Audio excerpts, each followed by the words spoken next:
County Executive Paul and Jim and O pointed out what a small portion of your budgets are as discretionary funding, and that a good portion of it are these state mandates.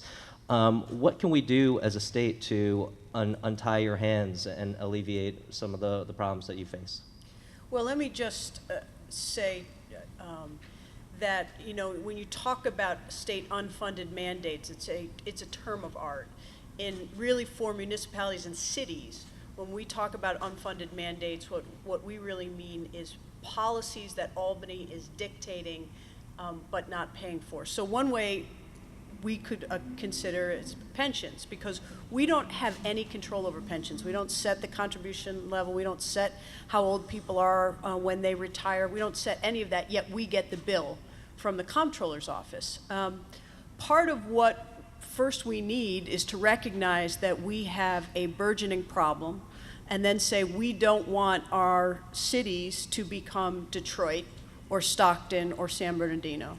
And then the second part is to realize that we are all impacted by this. So you can't have this burden be borne by the retirees or the participants in the pension fund. It shouldn't be borne by taxpayers alone or workers. And I don't think that we should set each other off against those groups. What we need to do is have a serious discussion and have everybody around the table to say, in order to move through this, there's got to be a combination of reform, a combination of revenue, and a recognition that kicking the can down the road or, you know, doing something today to live to tomorrow is not going to serve the people of our state or Syracuse, who are people of the state, in any way.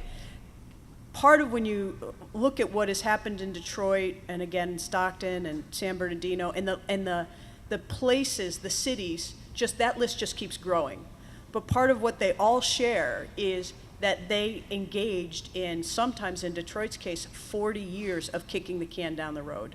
And then by the time the problem really explodes, you have fewer alternatives to deal with it in a way that protects the people of the community. Because after all, if you have cities that can't police themselves, can't put fires out, can't pay for street lights, where are we going in terms of economic development or quality of life or attracting people to the cities in our state? And so that's a very long sort of philosophical way of saying, recognizing the problem, which this is part of why we're here today, and then saying that people of good intentions and good ideas who represent every constituency have to sit down and say, and force, I think, our policymakers to address this and say we need meaningful, real solutions. I think the comptroller's reports that he has done are helpful in not just saying these are communities or cities under fiscal stress, but also sort of unpacking what's causing that fiscal stress, because in order to have meaningful solutions, you really have to address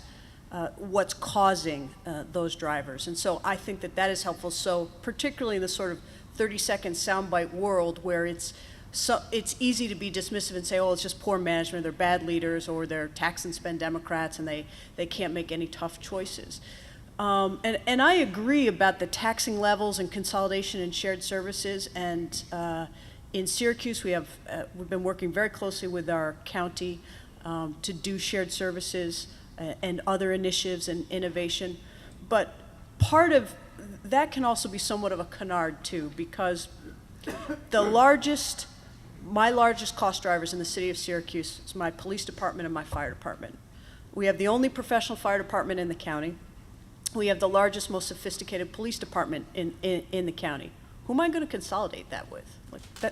And even if we consolidate that, that just pushes those trends to another government if you don't solve that underlying problem. But I also think it's helpful to sort of see how this works out when it gets to my desk as a mayor. This is how it comes out. So we have made a commitment, and I've made a commitment, that we are going to pay our bills as they come in. And we are not going to engage in things that I don't think are fiscally responsible. So we're paying our pensions, and it's tough.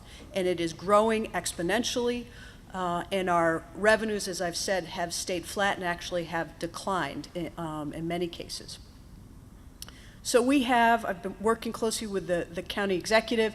We have this great idea that we're going to put in an IT system, and our vision is that we'll have one bill-paying personnel human resources department that will figure out all of the paychecks and who gets paid, and it will be available to every government in Onondaga County. And the idea is that instead of having every government have 3 or 4 or 5 people in charge of personnel costs and paying bills, that we'll have one department eventually of maybe 5 people with all of the technology. Now, the Syracuse's IT department is probably 1 or 2 steps above a gerbil with a couple of rubber bands. I mean, it's bad. Because money has been so tight, it's gone to other things. So now we say, okay, well, there's been a revolution in technology that's going to help us become much more efficient. We can implement this. We want to do this. This is going to save the people of our community money. And so we say, all right, well, we think it's going to cost us between $5 million, what we estimate. Then you always know with technology it's going to cost you more. So we want to bond for it. So what aren't we going to bond for? Am I not going to bond for pools in our parks because they're 10 years past their maintenance?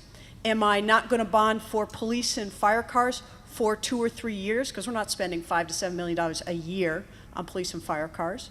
Am I not going to spend for maintenance on the buildings? Then you say, well, maybe this is the kind of idea that it would help to go to the state and say, look, the upfront costs are big, but over the return on that investment is going to be huge. And also, this is one of those ways, because we have an aging workforce upstate, that we can do it through attrition, so there's going to be less pain. Looks like a really, all things put together, a win-win. And the state says, you know, what we have available for that kind of shared services or consolidation agreement is at $1 million. But $1 million isn't going to help us. And so, as a mayor, as a county executive, those are the kind of choices you have to make or figure out how to make, because you know in the long term, this investment in technology is going to help you, that return on that investment.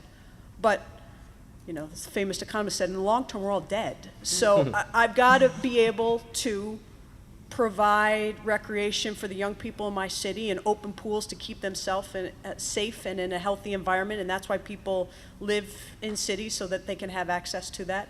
I've got to have fire trucks, I've got to have police cars, I've got to have city buildings and community centers with air conditioners. So what's going to give? Which one isn't important? The answer is they're all important, and unless we have a partnership that meaningfully looks at these problems and comes up with real solutions, you're going to start seeing municipalities having to make those choices, or you're putting municipalities in the situation where you're saying, make these terrible choices or kick the can down the road, and we're going to blame you for not having the political will or guts to make these tough choices.